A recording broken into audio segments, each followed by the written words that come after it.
Every year, Uganda joins the world in the 16 days of activism to fight gender-based violence. Now, this year the theme is keeping girls in school. And with the panel here, I call it panel, the desk, the amazing, beautiful ladies back here. What's your name?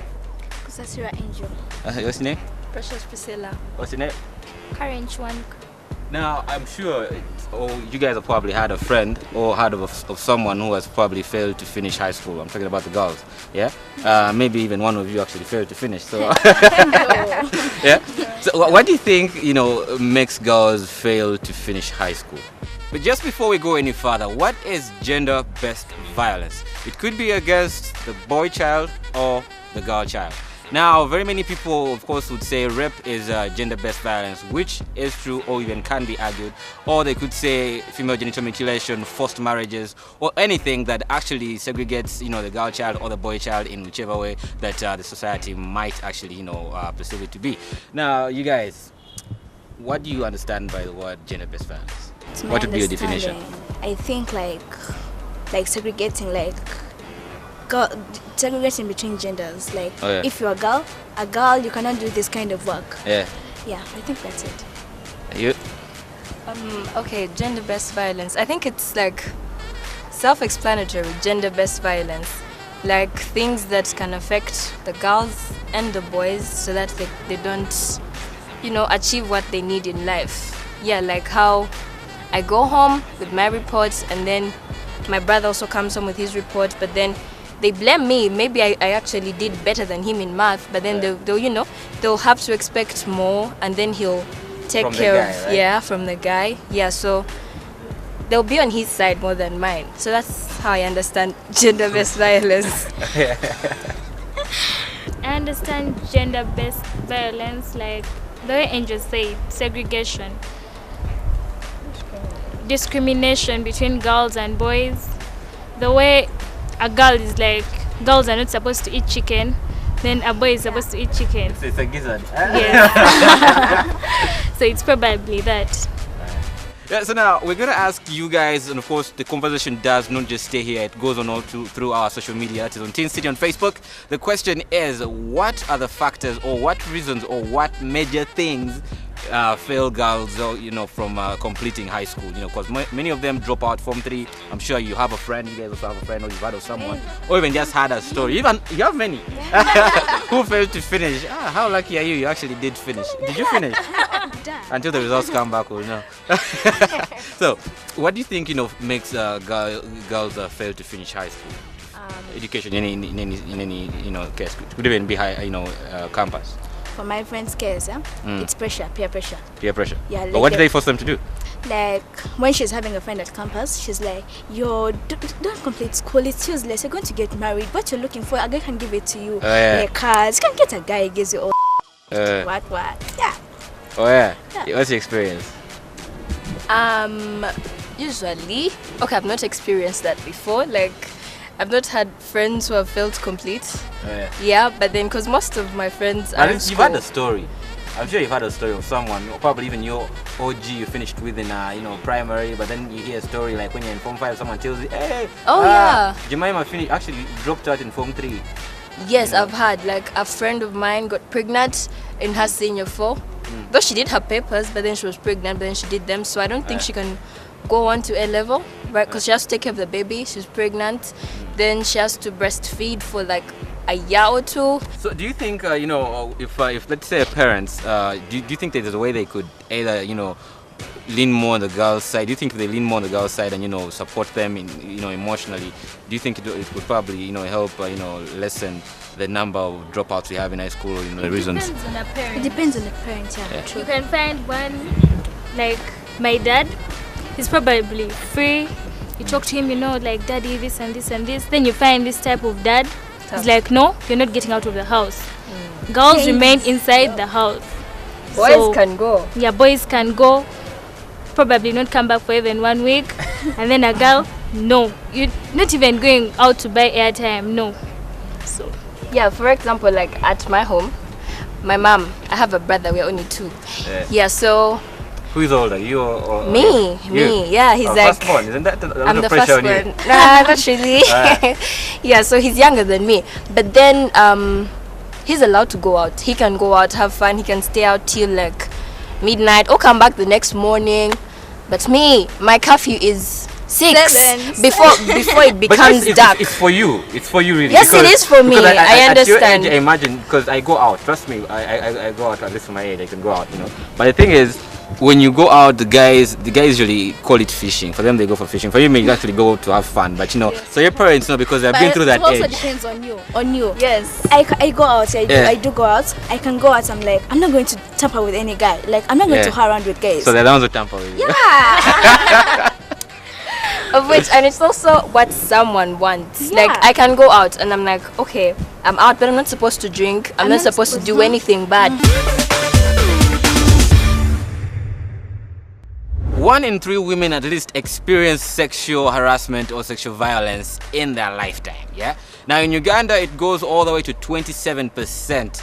Of the women who experience sexual harassment. Now, bring back this in a way. That's just the statistics. Now let's come back on a question that's actually slightly different. Yeah. If a girl your age, yeah, a teenager, probably Form 3, Form 4, Form 5, Form 6, whatever, yeah, got pregnant, yeah. Are they allowed to? Do you think they can continue with education after giving birth? Do you think they can, still go back and finish high school? Of course, yes. If no, why? If yes, still, Of course, yes. Cause you can drop out of school for 1 year. Remember, it takes 9 months to do it. Like the pregnancy is 9 months. Yeah. You drop out of school for a whole year. Yeah. You breastfeed your kid and everything. Yeah. You go back the following year in school. What do you think? I should say parents should also try and be understanding. Yeah, things can happen. I can get pregnant, but maybe I was raped or something. I didn't want it, but then they should also understand. If I'm guys pregnant, also lie sometimes. They'll be like, I'm good at withdrawal, and also think that you can actually go for it. Yes, exactly. Yeah, Guys also lie. You're saying pregnant. I can't see my baby. Yeah, so like parents should be able to, wait for anything. Like, anything can happen. So if I'm pregnant, talk to me, advise me, but don't advise me to abort. But yeah, talk to me, advise me, tell me, okay, you're going to be out of school for this and this time. There are people who gave birth when they were young, but now they're successful, they have their money, they went back to school. Yeah, so it's not all about aborting. You can keep the kid and still be successful. Right. Yeah. Okay, so now why do you think most parents or most people think that when a girl gets pregnant, I'm not saying it's right to get pregnant, it's allowed, it's not allowed, of course, you're supposed to get pregnant at the right time, probably married or you're financially stable in any way, you have a job, yeah? But why do you think most people think that when a girl gets pregnant, that should be the end of you? Because usually in the community, like how they see you now, they say you're a dad, I'm your daughter, then you're a responsible guy. Yeah. And then I get pregnant, so I come home. How is everyone going to look at you? You're a girl, like it's usually you can't there's that thing. It's in us. Why it's in human beings. Coming back to the guys being the one in the wrong. Yes, because they are. Because parents can be like, you're pregnant, you're going to spoil my name in the community. The family members are going to be like, I didn't raise my kids properly. You might have experienced this firsthand because it happens very many times. When a girl gets pregnant in high school or even in campus, university, she's actually expelled from school. Like her education or her dreams are made to stop right there. But unfortunately, or fortunately, someone might say, for the guy, they're actually allowed to continue with their education. Now, the question is it actually fair? Or is it just another form of gender-based violence I'm actually talking about? Yeah? I mean, it takes two to tango, right? The girl and the boy. So the girl gets pregnant, but because she's the one who has the evidence, she's the one who's told to actually stop.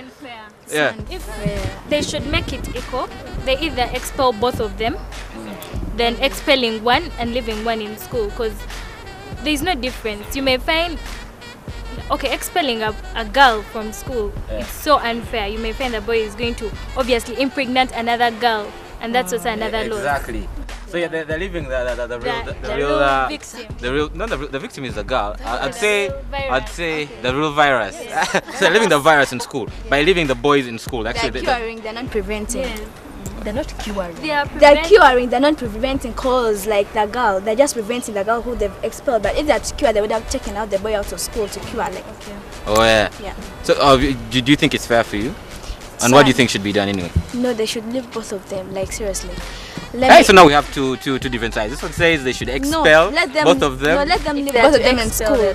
Let them not expel any of them. Let them leave them in school. Cause let's assume the girl has gotten pregnant when she's remained like 3 months to do her UNEP examinations.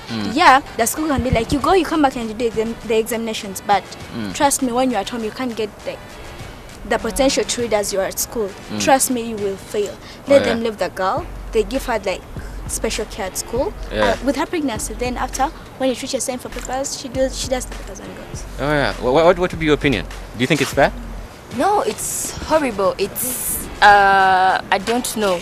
You shatter the girl's dreams. Like, yeah, because usually in most schools they expel the girl. Yeah, but it's not fair.